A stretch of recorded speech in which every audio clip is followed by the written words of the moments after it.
제가 요즘에 기도 제목이 하나 늘었습니다. 뭐냐면 수요 예배 시간에 우리 성도님들이 한 100명 정도 같이 예배 드렸으면 좋겠다, 그런 기도를 드리고 있어요. 여러분 가능할까요? 안 가능할까요? 가능해요. 저번 주에 80명 왔어요. 모르셨죠? 제가 여기서 계속 쉬고 있거든요. 특성할 때 누가 오나 안 오나. 지난주에 80명 왔어요. 근데 보통 70명 오세요. 그래서 제 기도 제목이 100명 함께 하나님 앞에 예배드리면 하나님이 참 기뻐하시겠다, 이런 생각을 합니다. 그러기 위해서는 권사님들은 다 나오셔야 돼요. 그리고 속해 인도자들도 다 나오셔야 돼요. 선교회장님들도 다 나오셔야 돼요. 교사들도 다 나오셔야 돼요. 그러면 100명 되겠더라고요. 저는 여러분들이 예배를 소중히 여겨서 예배를 통해서 주시는 하나님의 은혜 가운데 늘 머무르시기를 주님의 이름으로 부탁을 드립니다. 여러분 100명 되잖아요. 제가 그럼 떡 쏘겠습니다.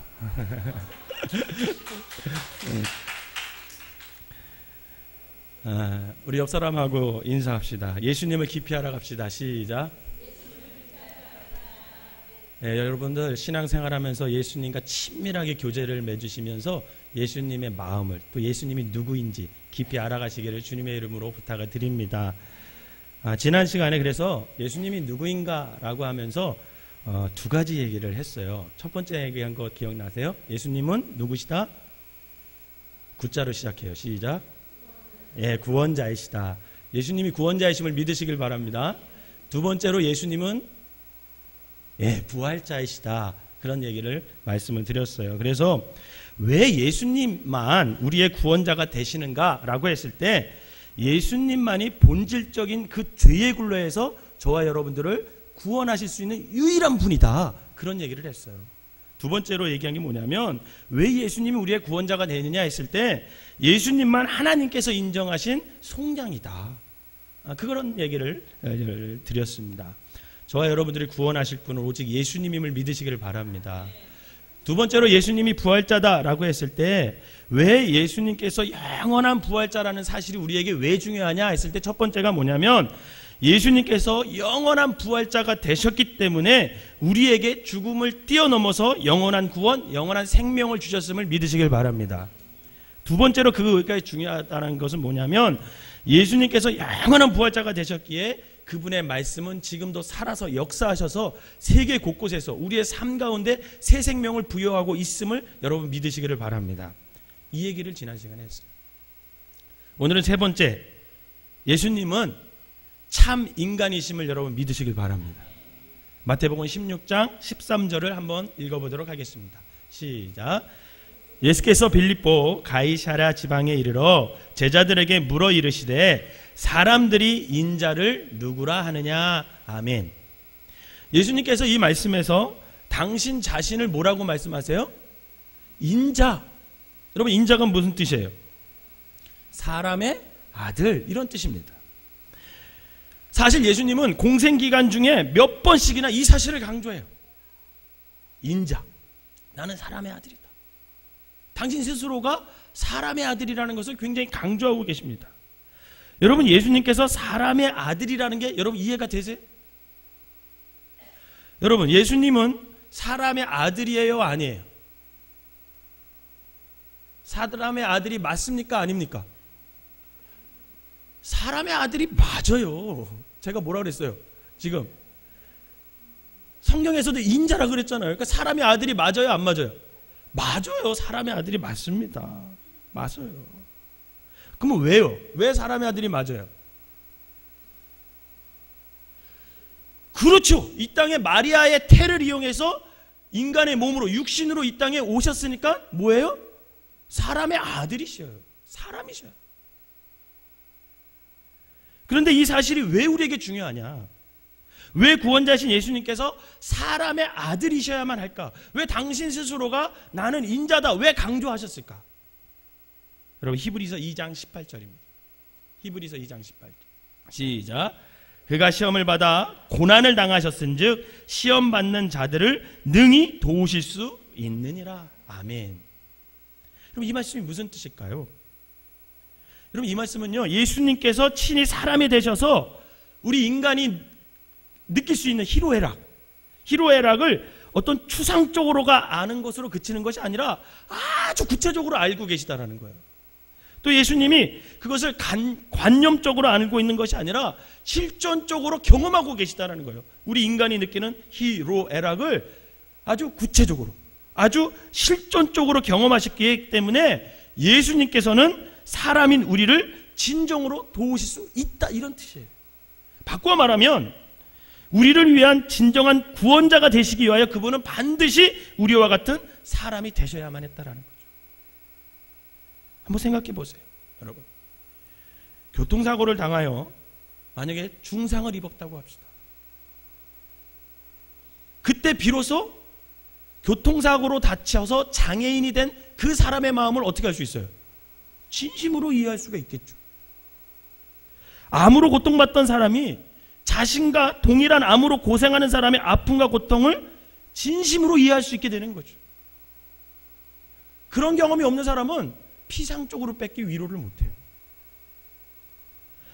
여러분, 부도로 살던 집을 하루아침에 날린 사람이 그제야 전셋집에 사는 사람의 애달픈 심정을 그제서야 알 수 있게 됩니다. 여러분, 이처럼 같은 입장에 처함으로써 공유할 수 있는 이해를 뭐라고 하냐면 심리학적인 용어로 공감적 이해다, 이런 말을 써요. 공감적 이해.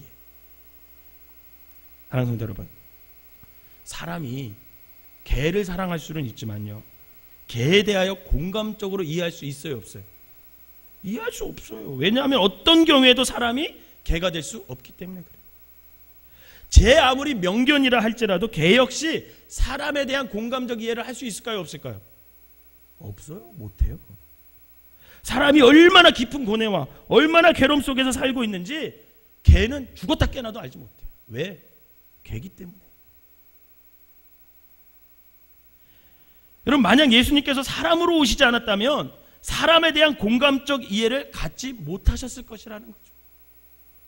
그러나 예수님께서 육체를 지닌 사람으로 이 땅에 오셔서 우리 인생의 애환을 몸소 겪으심으로 사람에 대한 여러분 각 사람에 대한 공감적 이해를 지닐 수 있었다라는 거예요.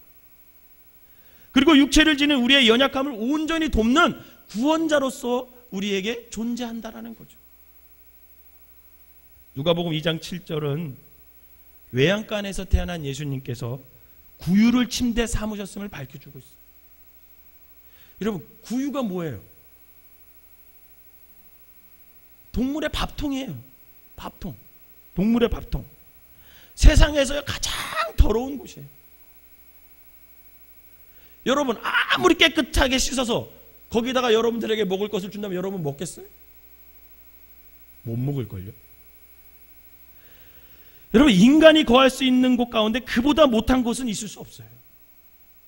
여러분, 거지도 갓 태어난 자기 자식을 그런 곳에 두지 않습니다. 그런데 예수님께서는 그런 비천한 곳에서, 가장 낮은 곳에서 태어나셨다라는 거예요. 그렇기 때문에 그분은 이 세상 그 어떤 비천한 사람의 마음도 공감적으로 이해하고 또 도울 수 있으시다라는 거죠. 저희 속회를 드리다 보면 우리 속회는요, 아들로 인해서 기도 제목을 많이 내놔요.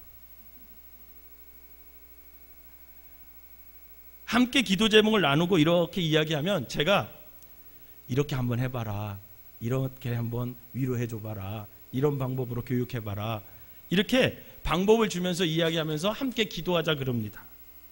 그러면 아들 가진 엄마들이 아멘! 그렇게 대답해야 되는데 그렇게 안 하고 뭐라고 그러냐면 목사님은 딸만 있어서 아들 가진 엄마 마음을 모른다고 그렇게 얘기를 해요. 그러니 아들을 한번 낳아보셔야 한다고. 아들을 한번 낳아보셔야 한다. 그래서 꼭 결론은 아들을 놓고 우리가 문제를 놓고 기도해야 되는데 결론이 어떻게 끝나냐면 저보고 넷째를 꼭 낳아서 아들을 낳아요. 그렇게 결론이 끝나요. 집에 가서 가만히 제가 생각해보면 그럴 수도 있겠다. 그럴 수도 있겠다. 아들 가진 엄마의 사정을 나는 알지 못하겠다. 왜? 저는 딸만 셋이잖아요. 아들이 없잖아요. 그러니까 그 엄마의 마음을 내가 그 진심으로 잘 알지 못할 수 있겠구나, 이런 마음이 들어요. 알아도 피상적으로 알 수밖에 없구나, 그런 생각을 한 적이 있어요. 그래서 이걸 넷째 아들을 낳아야 되는지 말아야 되는지 헷갈릴 때가 있어요. 사랑하는 성도 여러분, 혹 우리 중에 지금 말할 수 없는 어떤 비천한 처지에 처해 있는 분이 혹시 계십니까? 이 세상 그 누구도 그런 나의 속마음을 알아주는 사람이 없는 것 같아서 늘 외로워하는 분이 계십니까? 그러나 그 순간 우리가 절대 잊지 말아야 할 것이 있습니다.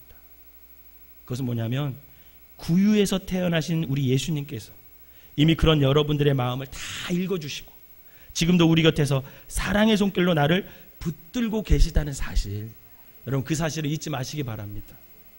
이 땅에 오신 우리 예수님은요, 우리의 모든 사정과 우리의 모든 형편을 아시고 우리의 희로애락을 공감적으로 이해할 수 있는 참 인간, 참 사람의 아들이심을 여러분 믿으시기를 바랍니다. 그런가 하면 누가복음은요, 누가복음 1장 35절은 예수님을 가리켜 하나님의 아들이다, 이렇게 말씀하세요. 예수님께서는 그래서 사람인 아들인 동시에 하나님의 아들이셨어요. 여러분 이 사실을 믿으시길 바랍니다. 사람으로 태어난 자 가운데 하나님 아들보다 높은 존재는 있을 수 없습니다. 그 어떤 천하 제왕도 하나님의 아들보다 높을 수 없어요. 왕의 아들도 하나님의 아들 예수보다 높을 수 없습니다. 그 누구도 우주 만물의 주관자이신 하나님의 권세와 맞설 수가 없어요.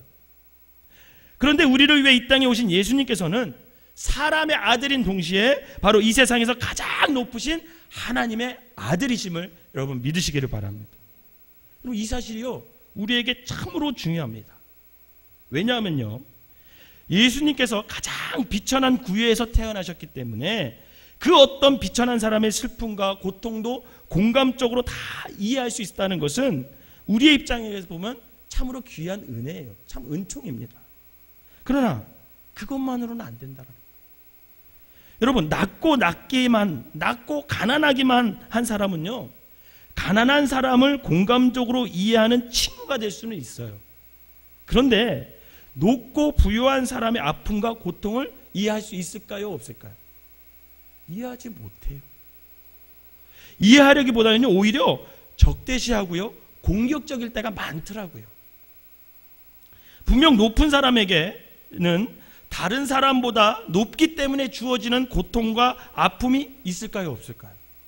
있죠. 당연히 있죠. 부유한 사람에게는요, 부유하기 때문에 피할 수 없는 무거운 짐과 부담감이 그의 삶들을 누를 수 있을 수 있습니다. 그래서 높아보지 않고 부유해보지 아니한 사람에게 어찌 그들의 아픔과 고독 그리고 중압감을 이해할 수가 있겠냐라는 거예요. 여러분, 문민정부 하면 누구 떠오르세요? 김영삼 대통령, 그죠? 문민정부 하면 김영삼 대통령이잖아요. 이 김영삼 대통령이 취임한 지 100일 만에 인터뷰를 한 것을 제가 보고 참 많이 웃었어요.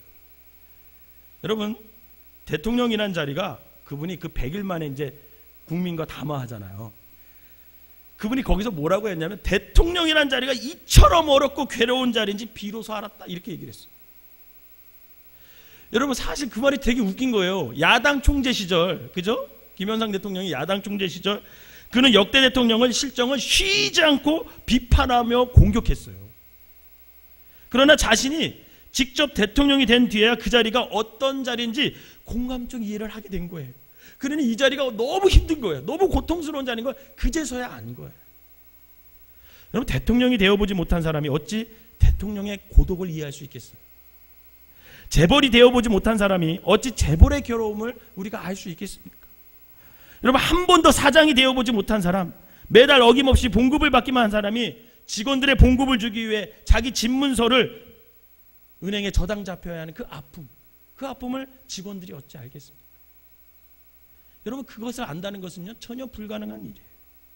그러나 예수님께서는 이 세상 그 어떤 높은 사람의 속마음도 공감적으로 다 알고 계시고 다 이해해 주시고 계시는 분이라는 거예요. 왜? 그분은 이 땅에 가장 높으신 하나님의 아들이시기 때문에 그래요. 그래서 그 모든 고통과 아픔을 속속들이 다 알고 계세요. 왜? 그분이 가장 높으신 하나님의 아들이시기 때문에 그렇습니다. 여러분, 그래서 예수님의 주의를 성경을 통해서 가만히 보세요. 낮고 천한 사람만 있는 게 아니었어요. 백부장 같은 로마 장교도 예수님과 함께 관계를 맺었어요. 니고데모처럼 사내들인 의회 의원도 예수님과 관계를 맺었습니다. 아리마대 지방의 거부 요셉도 예수님과 관계를 맺었어요. 그뿐입니까? 예수님의 복음을 해석하고 정리하여 신약 성경을 가능케 한 사람이 누구예요? 엘리트 중에 엘리트 바울이라는 사람이었습니다. 예수님께서는 이렇게 하나님의 아들이셨기 때문에 그분은 높고 부유하고 똑똑한 사람도 온전히 돕고 구원하실 수 있는 유일한 분이시라는 거죠. 이처럼 예수님께서는 가장 낮고 비천한 구유에서 사람의 아들로 태어나셨을 뿐만 아니라 동시에 가장 높으신 하나님의 아들이시기 때문에 그분이 낮고 높은 사람을 차별 없이 공감적으로 이해하고 도우실 수 있는 것은 물론이고 모든 사람을 그리스도 예수 안에서 하나로, 그리스도 예수 안에서 통합할 수 있는 분이라는 것입니다. 사랑하는 성도 여러분, 예수 그리스도 안에서는요, 낮은 사람과 높은 사람, 가난한 사람과 부유한 사람, 잘난 사람과 모자란 사람, 그 모두가 한 형제자매로 한데 어울릴 수 있는 이유가 바로 여기에 있다라는 거예요. 우리 중에 높은 자리에 있음으로 인해 남보다 조금 더 부유한 까닭에 어떤 피할 수 없는 고독과 아픔과 중압감으로 괴로워하고 있는 분이 있다면, 그렇다면 여러분 지금 눈을 들어서 주님을 향하시기를 주님의 이름으로 부탁을 드립니다. 그때 주님께서 그분을 위로해 주실 거예요. 바라는 예수님이 하나님의 아들임을 날마다 믿고 의지하여 그분만을 바라보며 살아가는 저와 여러분 되시기를 주님의 이름으로 축원합니다. 네 번째로, 마지막으로 예수님은요 누구냐 했을 때 예수님은 참 하나님이심을 믿으시길 바랍니다. 마태복음 1장 23절이에요. 마태복음 1장 23절 한 목소리로 읽어보겠습니다. 시작.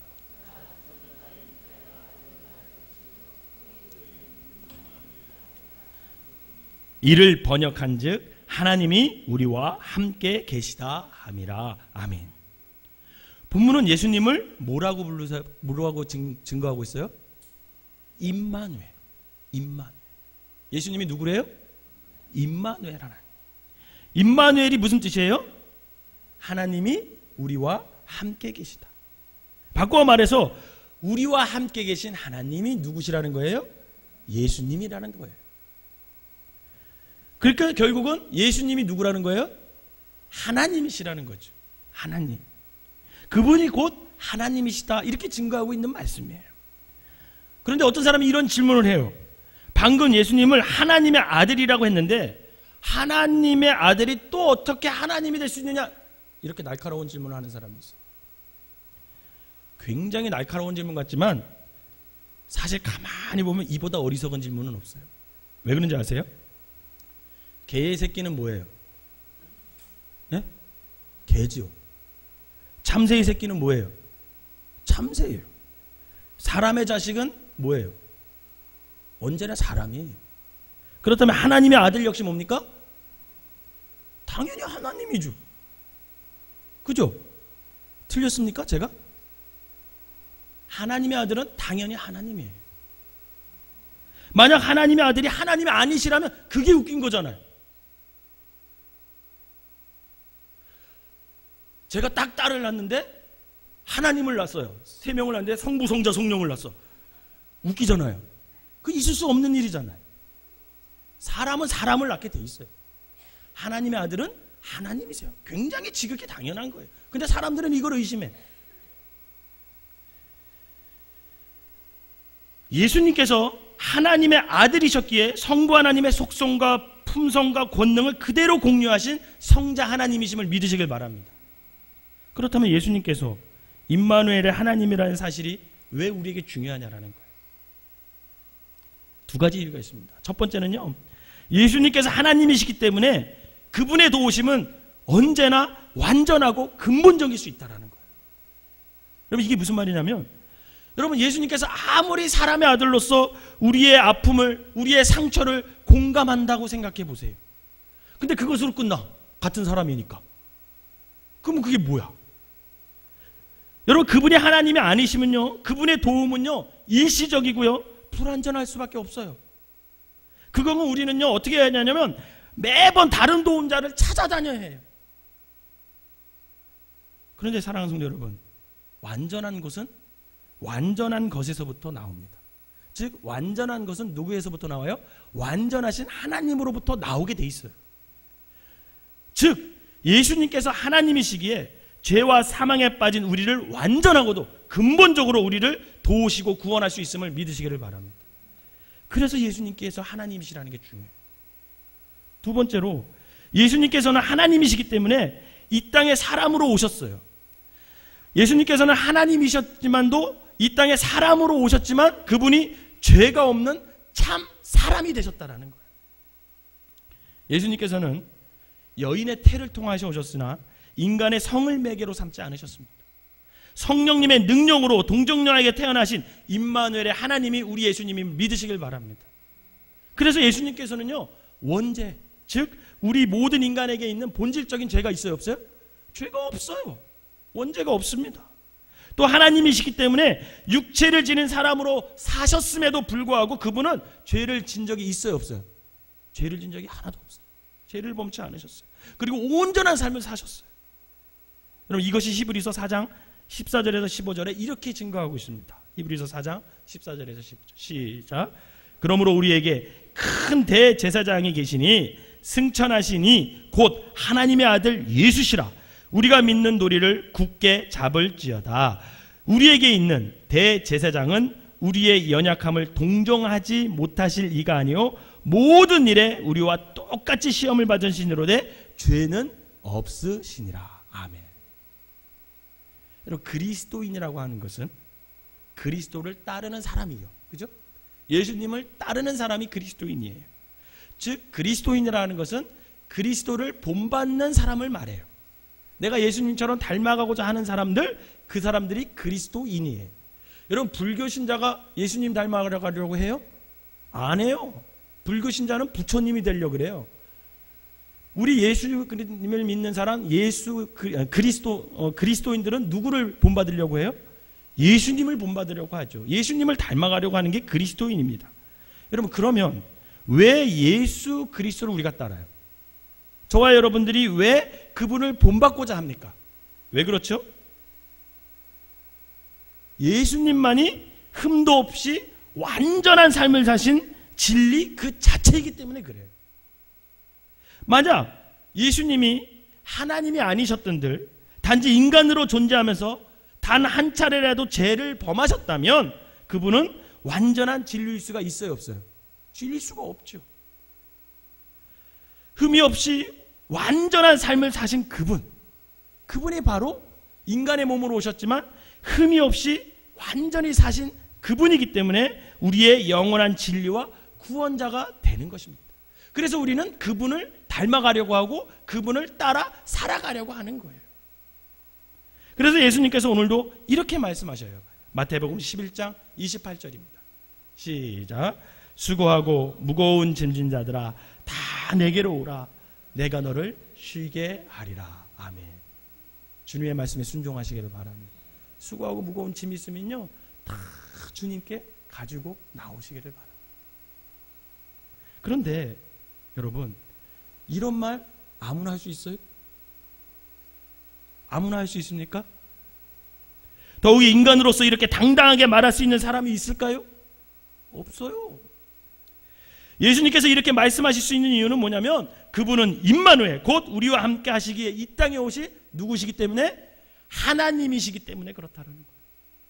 바라기는 저와 여러분들이 이렇게 참된 하나님께 수고하고 무거운 짐을 내려놓고 참된 힘을 얻어 살아가시기를 주님의 이름으로 축원합니다.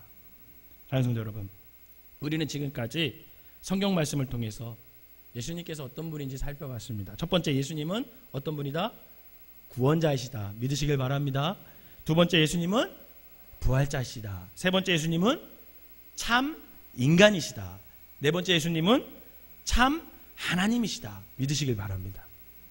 그러면 우리는 왜 요한복음 14장 6절이 예수님을 통하지 않고서는 하나님 아버지께로 우리가 나아갈 수 없는지, 또 왜 사도행전 4장 12절이 예수 그리스도의 이름이 아니고서는 구원을 받을 수 없다고 단언하는지 그 이유를 이제는 분명히 깨달았어요. 그런데 아직도 교회를 다니는데 이것을 믿지 못하는 사람들이 있어요. 예수님이 구원자고, 예수님이 부활자이고, 예수님이 참 인간이고, 예수님이 참 하나님을 믿지 못하거나 그거에 대한 거부감을 표시하는 분들이 있더라고요.